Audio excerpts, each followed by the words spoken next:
শহর শিলিগুড়িতে ছাদ বাগানে আপেল চাষের প্রতি মানুষের ঝোঁক বাড়ছে। শহর শিলিগুড়ির বড়দাগান্ত বিদ্যাপীঠের স্কুল শিক্ষক তার ছাদ বাগানে আপেল ফলিয়ে তাক লাগিয়ে দিয়েছেন শহর শিলিগুড়িতে। চলুন কথা বলবো তার সঙ্গে এবং জানবো কবে থেকে তিনি এই আপেল চাষ করছেন তার ছাদ বাগানে। শিলিগুড়ি বড়দাগান্ত বিদ্যাপীঠের বিজ্ঞান বিভাগের শিক্ষক পুলক জোয়ারদার আমাদের সঙ্গেই রয়েছেন। তার সঙ্গে আমরা সরাসরি কথা বলবো, যিনি তার ছাদ বাগানে এত সুন্দর আপেল ফলিয়ে তাক লাগিয়ে দিয়েছেন শহর শিলিগুড়িতে। আপনাকে অনেক অনেক স্বাগত জানাই আরসিটিভি সংবাদে। নমস্কার, ধন্যবাদ আরসিটিভি দর্শকদের আমার তরফ থেকে। আমরা প্রথমে একটু জানতে চাইবো কবে থেকে আপনি আপেল চাষ করছেন?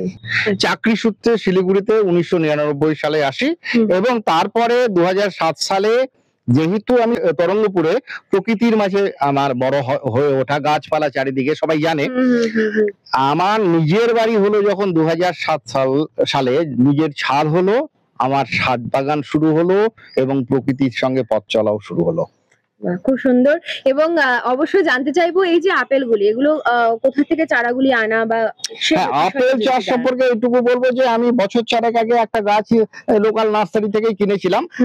মোটামুটি টুকটাক ফলন পাচ্ছিলাম বলে অনলাইনে 1 বছর পর আরেকটা চারা আনাই। তারপরে সঠিক পরিচর্যা করে এবছর যা ফলন এসেছে, এটা 3য় বছরে আমি খুব খুশি। এবং আমি বলবো যে এর রং স্বাদ আপনারা ভালো করে দেখিয়ে দেবেন দর্শকদের যেগুলো পেকেছে। আর একটা কথা বলি, এটা হচ্ছে HRMN 99 ভ্যারাইটি। এটা কিন্তু লো অল্টিটিউড এবং হাই টেম্পারেচারে সম্ভব, এবং যদি কেউ সঠিকভাবে পরিচর্যা করে এটার রং কিন্তু পুরো লাল হবে না, এটা রেডিশ ইয়েলো থাকবে আর একটু টক মিষ্টি ভাব আছে এই স্বাদের। প্রথমে গাছ ভালোবাসতে হবে, প্রকৃতিকে ভালোবাসতে হবে। আর মানে তারপরে যদি কেউ আপেল চাষ করতে চায়, এক্ষেত্রে সবচেয়ে যেটা জরুরি হচ্ছে ভালো নার্সারি থেকে সঠিক আইডি সহ সঠিক প্রজাতি। এই যারা 2-3টে প্রজাতি আছে যেগুলো আমাদের এই সমতলে সম্ভব, তার মধ্যে আন্না আছে, HRMN 99 আছে, ডরসেট গোল্ডেন বলে একটা ভ্যারাইটি আছে। ডরসেট গোল্ডেন আমি নিয়ে এসেছি, আমি জানি না এবার ফুল এসেছিল, আগামীতে হয়তো সফল হব, আমি চেষ্টা করেছি। এই প্রজাতিগুলো সংগ্রহ করে যেন তারা ঠিকঠাক পরিচর্যা করে, তাহলে তারা অবশ্যই সফল হবে। আর আপেল চাষ করেছি একটাই উদ্দেশ্য, আমার তো শখ, কিন্তু কেউ যদি বাণিজ্যিক ভাবে, যার প্রচুর জমি আছে, আমাদের এখন কি হচ্ছে, বিশেষ করে আমি রায়গঞ্জ কালিয়াগঞ্জ এই এলাকায় তো আমি খুব ভালোভাবে চিনি। এখানে যাদের প্রচুর জমি আছে তারা আকাশমণি, তেজপাতা গাছ লাগিয়ে দিচ্ছে। এটা আমার একদম প্র্যাকটিক্যাল অভিজ্ঞতা, আমি গ্রামে বছরে 3-4 বার যাই। তো সেগুলো না করে আপেল চাষ করলে কিন্তু অনেক লাভবান হবে, কারণ আপেলের একটা নির্দিষ্ট বাজার দর সারা বছর ধরে আছে, এটা সবাই জানে, এবং সেক্ষেত্রে কিন্তু তারা অবশ্যই বেশি লাভ করতে পারে।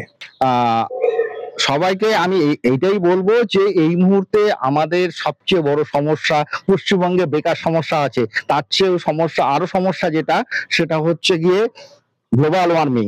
পরিবেশ কিন্তু অন্যদিকে যাচ্ছে। আসুন আমরা সবাই মিলে প্রকৃতিকে একটু ভালোবেসি, একটু ফিরিয়ে দেওয়ার চেষ্টা করি, গাছ লাগাই, গাছ কাটা বন্ধ করি। গরমের মধ্যেও ছাদ বাগানের টবে আপেল ফলিয়ে চমক শহর শিলিগুড়ির বড়দাগান্ত বিদ্যাপীঠের বিজ্ঞান বিভাগের শিক্ষক পুলক জোয়ারদারের। রয়েছিলাম তার সঙ্গে, কথা বলছিলাম তার সঙ্গে এবং জানলাম তার ছাদ বাগানে আপেল চাষের অভিজ্ঞতা এবং তিনি কিভাবে এই আপেল ফলিয়েছেন সবটাই কিন্তু শুনলাম তার মুখেই। তিনি কিন্তু টবের মধ্যে এত সুন্দরভাবে আপেল ফলিয়ে ইতিমধ্যেই শহর শিলিগুড়িতে তাক লাগিয়ে দিয়েছেন। আমাদের সঙ্গে এতক্ষণ যুক্ত থাকার জন্য আপনাদের অসংখ্য ধন্যবাদ। আবারও জুড়ে যাব আপনাদের সঙ্গে আরো বিভিন্ন আপডেট এবং প্রতিবেদনের সঙ্গে।